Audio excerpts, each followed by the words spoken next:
Pessoal, eu queria abrir esse vídeo aqui falando um pouco do Pablo Marçal, tá? Porque eu acho que ele desceu ao nível do esgoto mais subterrâneo que o ser humano consegue chegar naquela entrevista ontem dele para a jornalista Raquel Landim no UOL. Vou colocar os trechos aqui e vou fazendo o react. A Polícia Federal reuniu uma série de evidências sobre Jair Bolsonaro no caso das joias. Qual é a sua opinião sobre esse caso? O senhor acha que ele é o comandante dessa organização criminosa que desviava... De qual organização? Vou explicar. Que desviava joias, presentes recebidos por líderes internacionais para o patrimônio público brasileiro, que desviava isso para o exterior e vendia lá fora para custear a estadia de Bolsonaro nos Estados Unidos? Quem? O presente é do presidente da República ou da União? Você sabe responder? O presente ele pode tanto estar em caráter personalíssimo quanto em caráter de patrimônio público, mas não pode ser vendido no exterior. Tá bom. Se não pode ser vendido no exterior, então ele que arque com isso. Agora a gente quer saber os outros containers que o Lula tirou lá do... Eu perguntei sobre o Bolsonaro. E eu respondo o que eu quiser, porque eu vou te explicar. O senhor acha que ele, que ele é o comandante dessa organização criminosa ou Isso é uma ilação falar isso. Primeiro, é uma suposição não é que tem. Ilação, não. É uma ilação. A Polícia Federal... Eu achei curioso ele falar essa questão das joias do Lula, porque olha só... Hoje, aliás ontem, né, quando o Alexandre de Moraes abriu o inquérito, tá, tirou o sigilo do inquérito, tem uma troca de mensagens do ex-assessor do Bolsonaro com ele. O Bolsonaro mandou esse assessor olhar essa história das joias do Lula, né? Quando surgiu esse assunto sobre o roubo das joias do Bolsonaro, ele achou uma boa ideia, olha, vamos dizer também que o Lula fez a mesma coisa, tá? Pra tentar anular essa história na opinião pública, ou pelo menos neutralizar o impacto negativo dessa história na opinião pública. E aí, olha a resposta que o assessor dá pro Bolsonaro. Capitão, em reserva, tá? Fui atrás dos objetos do Lula. Não sei como ele fez isso, mas ele devolveu os que ele incorporou ao acervo pessoal e pagou ao TCU pelos objetos que não foram encontrados. Uns 11 mil reais, mais ou menos. E, de fato, se você procurar aí, você vai achar uma matéria, aliás, não só da CNN, tá? Mas várias matérias com esse mesmo conteúdo, dizendo Lula devolveu 559 presentes incorporados ao acervo pessoal e pagou por itens desaparecidos. Era o seguinte... antes de 2016 existia uma regra, tá? Para essa questão dos presentes dados por chefes de Estado do exterior, tá? Para o Brasil. Era uma regra, depois de 2016 teve um julgamento no TCU que mudou essa regra.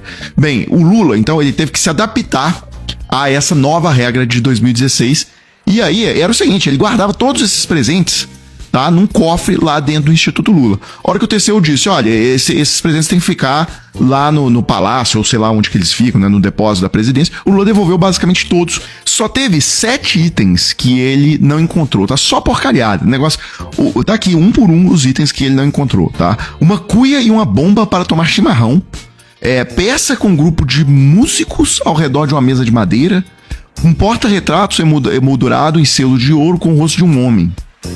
2 esculturas de um pássaro, cartaz com fotografia impressa do Santo Sudário. É só esse tipo de coisa, tá?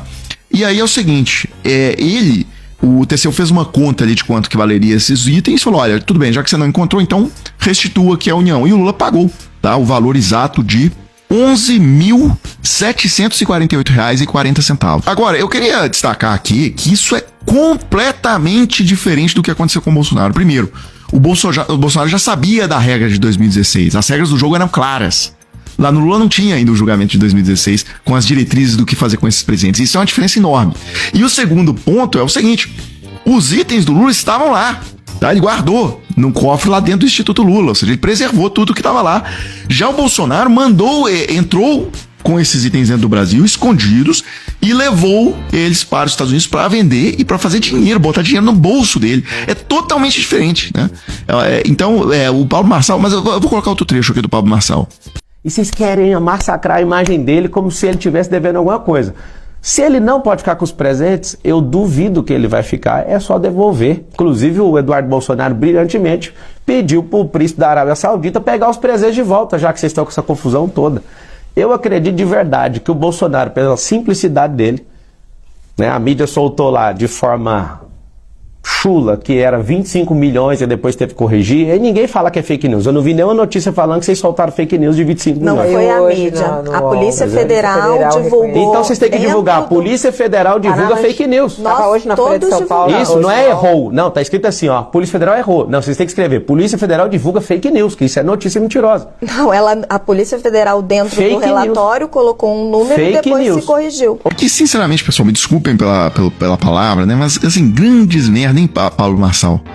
PF admite erro e diz que desvio de Bolsonaro em joias foi de 6,8 milhões, não de 25 milhões.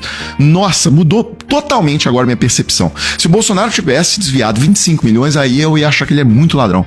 Mas como foi só 6,8 milhões, aí não tem tanto problema assim. Pelo amor de Deus, né?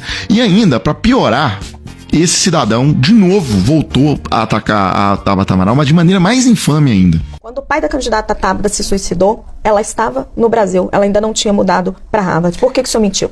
Não, eu não menti. É porque se ela tava aqui ainda e ele morreu, é pior ainda pra ela. Porque meu pai já sofreu disso por 30 anos e a gente não largou ele. Independente do drama ninguém familiar mata do que tiver nada, envolvido. ninguém se mata do nada, ninguém entra no vício do nada. A coisa que eu mais ajudo é tirar as pessoas dos vícios. As pessoas que estão abandonadas nas ruas é porque a família abandonou essas pessoas. Não foi porque ela decidiu amanhã eu vou morar na rua. Ninguém começa a virar mendigo, ninguém é suicida de véspera. Pablo, mas... Só um pouquinho. Bem, sobre isso, pessoal, a única coisa que eu vou comentar é isso aqui, tá? Leiam uma matéria do Metrópolis que tá assim: entenda por que Tabata Amaral relacionou Pablo Marçal a roubo de bancos. O coach foi condenado em 2010 por integrar uma quadrilha que desviava dinheiro de instituições financeiras, tá? Ele roubava senhas de clientes ali, e ele foi condenado. Não foi só que houve a denúncia do Ministério Público, não, ele foi condenado por isso. Então leiam lá, que aí vocês vão saber um pouco mais quem é o Pablo Marçal, tá bom?